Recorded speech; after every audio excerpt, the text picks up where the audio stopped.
Going into the performance now on the field, for me, coming into this series, I was particularly interested in the selection of Ollie Pope because he hasn't had a good run leading to this series, but he got 100 on the first game, and I think that bought him the whole summer. Can you sum up the performance, in the field, now leaving all the side shows? How has cricket been displayed to you, and touch on what I talked about Ollie Pope? I think for me, that 100 definitely bought him the summer. He's a captain today as we speak. I think betting wise, both teams have done fairly well. Both teams have managed to get big scores. First test, is it the first or the second test? India scores 500s, but they still lose. That for me is embarrassing.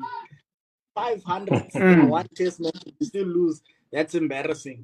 But also with a player like Oli Pope, I think it's one of those cases where we've invested so much in this player that we are not willing to just give up on him.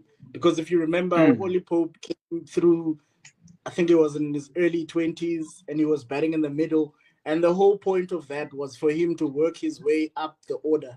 Now he's batting in the top, mm, so it's not easy. Also, and I think it's a matter of not having options as well. To be honest, mm, while a lot of people rate English cricket highly, I don't think it's that quality. I don't think it's that good, and I don't think it necessarily produces players who are that good.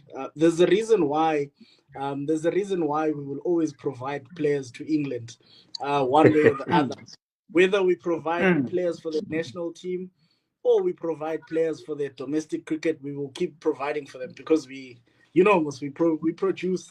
But yeah, I think with Oli Pope, it was a matter of this is our investment. Are we willing mm, to keep up on it that easily? An example I mm, can make, I'm not sure if this is factual, but when you go to training for the SAPS and then you've been there for about a week or two, and then you're struggling with something, they're not quick to say, nah, we they're not mm, quick to card you because they're thinking of the funds that the government has already put mm. into you. So I think it was one of those cases. And I think the other thing is they've always earmarked him as their next captain. An Mm, example that he will relate to is Aiden Markram. Aiden Markram started so mm. well in Test cricket, and when things started dropping for him, people were calling for him to be dropped. But he is an investment